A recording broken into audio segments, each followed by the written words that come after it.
हरदोई से खबर है जहां पर धारदार हथियार से काटकर चौकीदार की हत्या कर दी गई। गेस्ट हाउस के चौकीदार की हत्या से हड़कंप मचा हुआ है। पुलिस और फोरेंसिक टीम ने शव को कब्जे में ले लिया है। पुलिस ने अज्ञात लोगों के खिलाफ मुकदमा दर्ज किया है। मुकदमा दर्ज कर मामले की छानबीन में पुलिस जुटी हुई है। हरदोई जनपद के कोतवाली मल्लावा क्षेत्र का ये पूरा मामला है। तो बता दें आपको कि पुलिस ने अज्ञात लोगों के खिलाफ इस पूरे मामले को लेकर मुकदमा दर्ज कर लिया है। हरदोई से खबर है जहां पर धारदार हथियार से काटकर चौकीदार की हत्या की गई।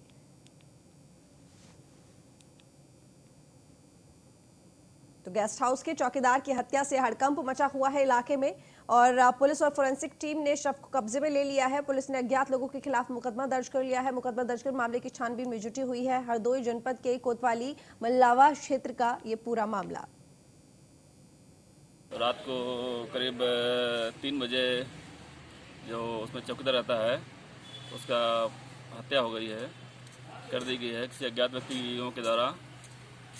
ये जानकारी हमको 100 नंबर के सिपाही ने दी, तब हमने जाके देखा कि वो वहाँ मृत पड़े हुए थे। और मैं अपेक्षा करता हूँ सरकार से और पुलिस से कि जल्द से जल्द कार्रवाई करके इसका खुलासा किया जाए। वाराणसी से खबर है जहां पर युवक की धारदार हथियार से हत्या की गई। युवक की हत्या से इलाके में सनसनी फैली हुई है। घटना की सूचना पर एसपी सिटी मौके पर पहुंचे। पुलिस को शव की शिनाख्त करने में काफी परेशानी हुई। आसपास लगे सीसीटीवी फुटेज खंगालने में पुलिस जुटी हुई है। सारनाथ थाना क्षेत्र के पुराने पुलिस चौकी का ये मामला है। तो वाराणसी से ये खबर जहां पर एक युवक की धारदार हथियार से हत्या कर दी गई। युवक की हत्या से इलाके में सनसनी फैली हुई है। घटना की सूचना पर एसपी सिटी मौके पर पहुंचे। पुलिस को शव की शिनाख्त करने में भी काफी परेशानी हो रही है क्योंकि बहुत ज्यादा जो शव है वो क्षतिग्रस्त हो रखा है और आसपास लगी सीसीटीवी फुटेज खंगालने में पुलिस जुटी हुई है। तो सारनाथ थाना क्षेत्र के पुराने पुलिस चौकी का ये मामला है।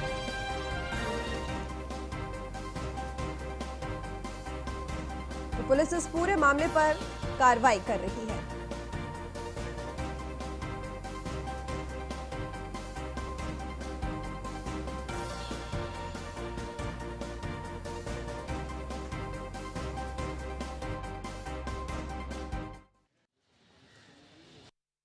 देखिए, अभी एक डेड बॉडी यहाँ पे मिली है सारनाथ थाना क्षेत्र में, पुराना पुल चौकी क्षेत्र है, यहाँ पे सड़क के किनारे।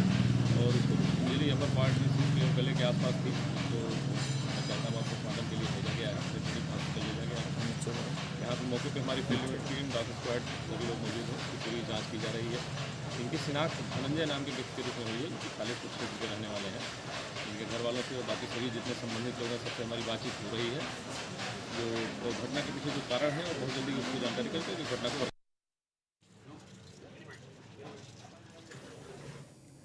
तो युवक की धारदार हथियार से हत्या की गई और जो शव था वो इतना क्षतिग्रस्त हालत में था कि पुलिस को काफी दिक्कत हुई युवक की शिनाख्त करने में, शव की शिनाख्त करने में। सारनाथ थाना क्षेत्र के पुराने पुलिस चौकी का ये मामला है। हालांकि पुलिस अब पूरे मामले की जांच कर रही है। तो आसपास लगे सीसीटीवी फुटेज खंगालने की भी कोशिश पुलिस की तरफ से, जिससे जानकारी मिल सके कि आखिर मृत युवक का जो शव है वहां कैसे पहुंचा और कुछ क्लू मिल सके, कुछ जानकारी मिल सके। तो इसको लेकर पुलिस की तलाश भी जारी है और जांच भी जारी है।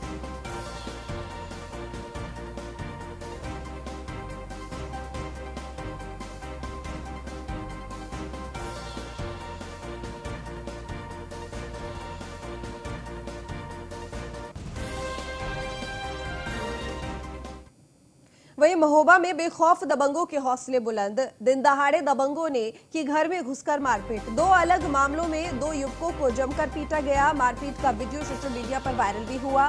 सदर कोतवाली क्षेत्र के रामकथा मार्ग का ये मामला है।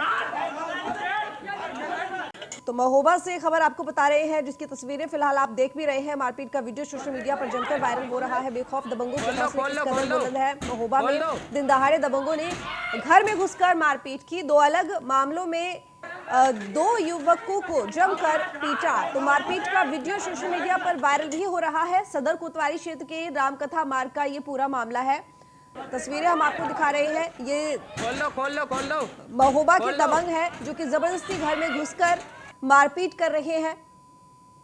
तो सदर कोतवाली क्षेत्र के रामकथा मार्ग का ये मामला। वहीं ये जो दूसरी तस्वीर है ये भी महोबा की ही है जो हम आपको दिखा रहे हैं। ये दूसरा मामला है जहां पर बीच सड़क में किस तरीके से मारपीट हो रही है, किस तरीके से दबंगई दिखा रहे हैं ये दबंग। साफ देख सकते हैं तो कानून का कोई खौफ और कोई डर नहीं लोगों में, दबंगों में। हमने महोबा की 2 तस्वीरें आपको दिखाई। जो पहला हमने आपको वीडियो दिखाया उसमें आपने देखा कि घर में घुसकर मारपीट की। जो दूसरा इस वक्त आप वीडियो देख रहे हैं इसमें बीच सड़क पर ये मारपीट कर रहे हैं एक युवक के साथ में। हालांकि दोनों ही मामले अलग हैं, लेकिन सबसे बड़ी बात है कि महोबा में दबंगों में कोई डर कोई खौफ कानून का नहीं है और इसी वजह से शायद इतनी इनकी हिमाकत है कि चाहे बीच सड़क हो या किसी के घर में घुसने की बात हो, दोनों ही चीज़ों से कोई गुरेज नहीं।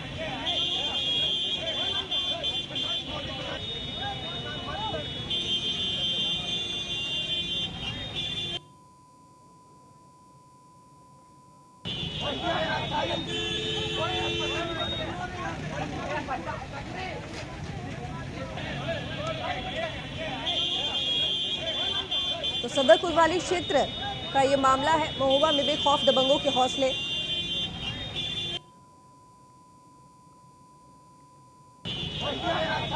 तो लगातार हमने आपको 2 तस्वीरें दिखाई। पहली तस्वीर दिखाई जब किसी के घर में घुसकर मारपीट की, वहीं दूसरी तस्वीर फिलहाल जो हम आपको दिखा रहे हैं ये बीच सड़क की है। किस कदर मारने पर आमादा है, मारपीट कर रहे हैं, लेकिन कोई डर कोई खौफ खाकी का इन लोगों में नहीं।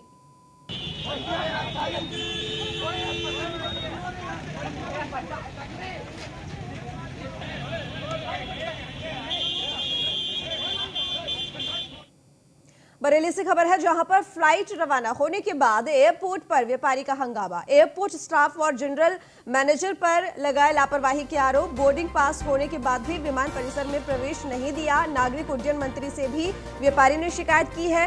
कल ही शुरू हुई थी बरेली से फ्लाइट सेवा, तो बोर्डिंग पास होने के बाद भी विमान परिसर में प्रवेश आखिर क्यों नहीं करने दिया, कुछ इस तरह के आरोप भी लगाए गए हैं व्यापारी की तरफ से। तो फ्लाइट रवाना होने के बाद एयरपोर्ट पर व्यापारी ने हंगामा किया। एयरपोर्ट स्टाफ और जनरल मैनेजर पर लापरवाही के आरोप लगाए। बोर्डिंग पास होने के बाद भी विमान परिसर में प्रवेश नहीं दिया गया। नागरिक उड्डयन मंत्री से भी इसकी शिकायत की है और इसके साथ ही आपको बता दें कि कल से ही शुरुआत हुई है बरेली की एयरपोर्ट की और ऐसे में जो ये फ्लाइट व्यापारी की छूटी, इसको लेकर कई तरह के आरोप व्यापारी ने लगाए हैं। तो कल से ही फ्लाइट सेवा जो है शुरू हुई, लेकिन व्यापारी की जब फ्लाइट छूट गई तो व्यापारी ने कई आरोप लगाए जनरल मैनेजर पर और उसके साथ ही एयरपोर्ट स्टाफ पर।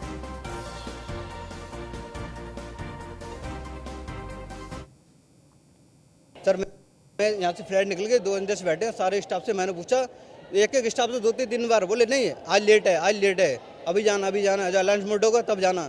सर फ्लाइट निकल गई, उसके बाद में कॉल कर रहे हैं यहाँ से कि आपकी फ्लाइट सुमनकुमार जी निकल गई, आप आए नहीं। मैंने सर मैं तो बाहर ही बैठा हूँ, इस कैसे भी मेरा अंदर अरेंजमेंट नहीं हुआ अंदर जाने के लिए, एंट्री के लिए, आगमन के लिए। अब बताइए सर, मैं ये टिकट मेरे पास है। मंत्री जी से भी कहा, मैंने तमाम मंत्रियों से कहा, उन्होंने कहा ठीक है बाद में बात करना। उन्होंने ये कह के पल्ला झाड़ लिया सारे मंत्रियों ने जिससे मैंने बात की। एयरपोर्ट वाले तो वो अपना पत्ता काट रहे सर, वो तो सोचता नहीं यहाँ से भाग जाए, वो यहाँ से सर या तो मुझे उसके वो दिया जाए या मैं दूसरी फ्लाइट भेजे मैं करेक्ट किया जाए। सर मैं यहाँ से फ्लाइट निकल। चंदौली से खबर है जहां पर दीनदयाल उपाध्याय जंक्शन पर नकली नोटों का जखीरा बरामद किया गया है। ब्रह्मपुत्र मेल से 1,10,00,000 रुपए के नकली नोट बरामद किए गए। जीआरपी और आरपीएफ टीम में संयुक्त चेकिंग के दौरान लवारिस बैग मिला था। दिल्ली से असम जा रही थी ब्रह्मपुत्र मेल ट्रेन। जीआरपी और आरपीएफ सहित जांच एजेंसियां मामले की जांच में जुटी हैं। तो बता दें आपको कि दिल्ली से असम जा रही थी ब्रह्मपुत्र मेल ट्रेन। चंदौली से खबर, दीनदयाल उपाध्याय जंक्शन पर नकली नोटों का जखीरा बरामद हुआ है। दीनदयाल उपाध्याय जंक्शन पर नकली नोटों का जखीरा बरामद।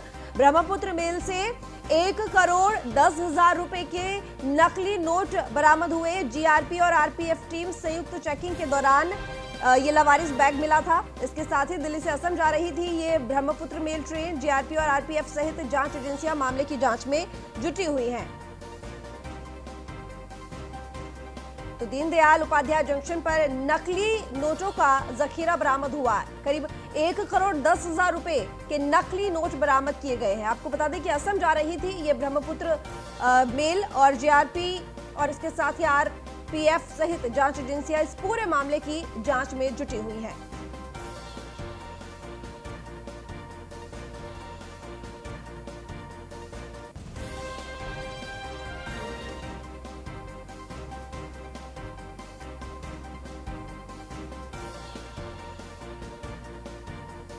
ये शिवरात्रि त्यौहार को देखते हुए चेकिंग की जा रही थी आरपीएफ, जीआरपी और सीआईबी द्वारा। तो इसमें ब्रह्मपुत्र मेल के B4 कोच के 31 नंबर बर्थ के पास एक बैग मिला, जिसके बारे में काफ़ी पूछताछ की, किसी ने बताया नहीं कि उसका है।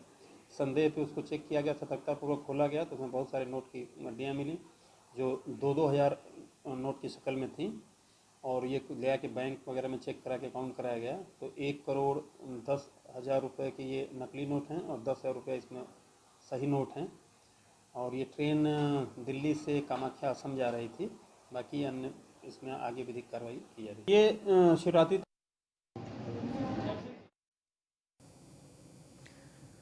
तो बता दें कि 1,10,00,000 रुपए के नकली नोट बरामद हुए हैं। हालांकि जीआरपी और आरपीएफ टीम की संयुक्त कार्रवाई के दौरान ये नकली नोट बरामद हुए और अब आगे जांच की जा रही है। एटा में बारातियों से भरी तेज रफ्तार कार पलट गई। हादसे में 3 लोगों की मौत हो गई है, 4 लोग गंभीर रूप से घायल हो गए हैं। घायलों को अस्पताल में भर्ती करवा दिया गया है। अलीगंज थाना क्षेत्र के पास ये हादसा हुआ तो हादसे में 3 लोगों की मौत हो गई है। एटा से खबर है जहां पर बारातियों से भरी तेज रफ्तार कार पलट गई और हादसे में 3 लोगों की मौत हो गई, 4 लोग गंभीर रूप से घायल हो गए हैं। घायलों को अस्पताल में भर्ती करवाया गया है। अलीगंज थाना क्षेत्र के पास ये हादसा हुआ तो बारातियों से भरी ये जो आपको बता दें कि रफ्तार कार, जो तेज रफ्तार कार है वो पलट गई। बाराती उसमें मौजूद थे। बारातियों से भरी तेज रफ्तार कार पलट गई जिसकी वजह से यह हादसा हुआ। हादसे में 3 लोगों की मौत हो गई और 4 लोग गंभीर रूप से घायल हो गए हैं। हालांकि अस्पताल में इलाज चल रहा है। मामले पर पुलिस कार्रवाई कर रही है।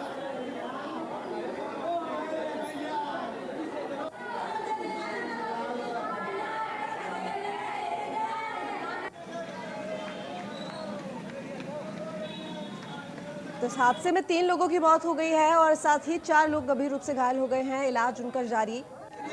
पुलिस भी मौके पर पहुंच चुकी है और इसके साथ ही कार्रवाई जारी है। तो बारातियों से भरी हुई ये तेज रफ्तार कार जो कि पलट गई और ये हादसा हो गया।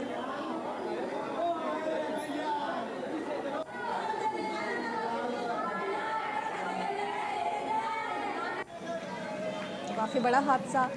बता दें आपको कि हादसे में 3 लोगों की मौत हो गई है।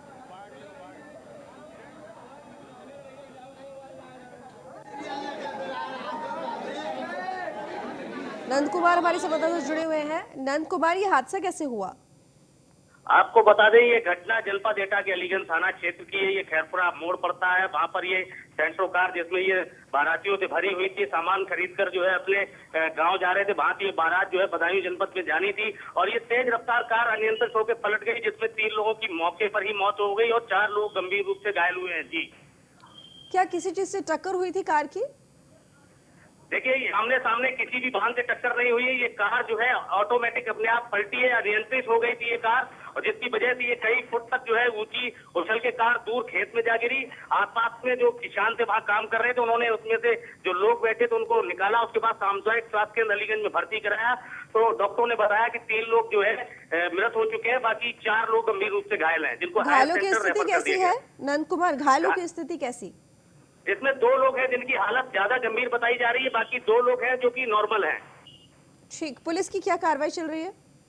देखिए, मौके पर जैसी सूचना मिली है पुलिस को मौके पर जो है सर्किल वर्कर फोर्स बुलाया गया और घायलों को तत्काल प्राथमिक उपचार दिलवाकर उनको हायर सेंटर के लिए रेफर कर दिया गया है। चलिए, बहुत शुक्रिया आपका तमाम जानकारी के लिए नंद कुमार। आगरा से खबर, जहां पर सरकारी अस्पताल की हालत बदतर है। सीएचसी अस्पताल में स्वास्थ्य व्यवस्थाएं चरमराई हुई है। समय से डॉक्टर के नहीं पहुंचने पर मरीजों को काफी परेशानियों का सामना करना पड़ता है। इतना ही नहीं, ओपीडी में ताले लटक रहे हैं और डॉक्टर नदारद हैं।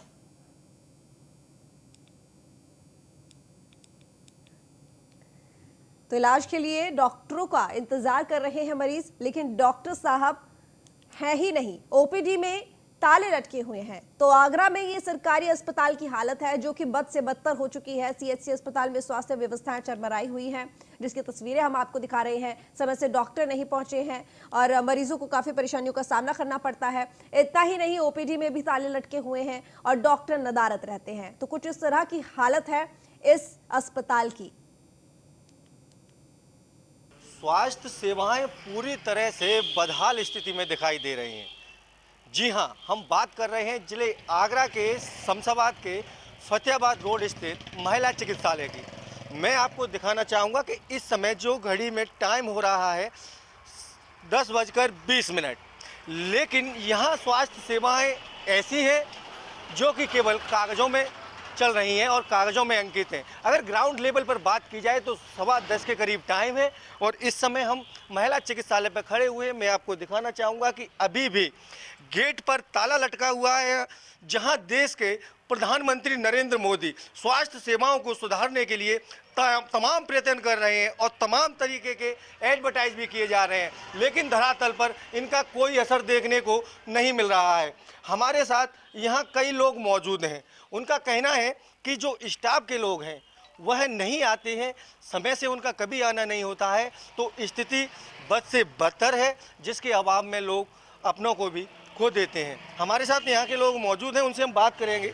क्या नाम है आपका? मुन्नालाल। मुन्नालाल जी, जो महिला चिकित्सालय है यहाँ स्टाफ आता है? कभी नहीं आता, एक दो आते हैं, बस एक ही आते हैं। अच्छा। लेडीज आती हैं बस खाली, वो भी समय से नहीं वो आते? भी समय से नहीं आते। तो यहाँ से लोगों को लाभ नहीं मिल पा रहा नहीं, है? कोई भी नहीं। पेशेंट यहाँ पे आते हैं, बैठ के चले जाते हैं। आपने देखा कि स्वास्थ्य सेवाएं वास्तव में बद से बदतर है और लोगों को इन सुविधाओं का लाभ नहीं मिल रहा है। आगरा से न्यूज़ 1 इंडिया के लिए संदीप। फिलहाल इस बुलेटिन में इतना ही। देखते रहिए न्यूज़ 1 इंडिया।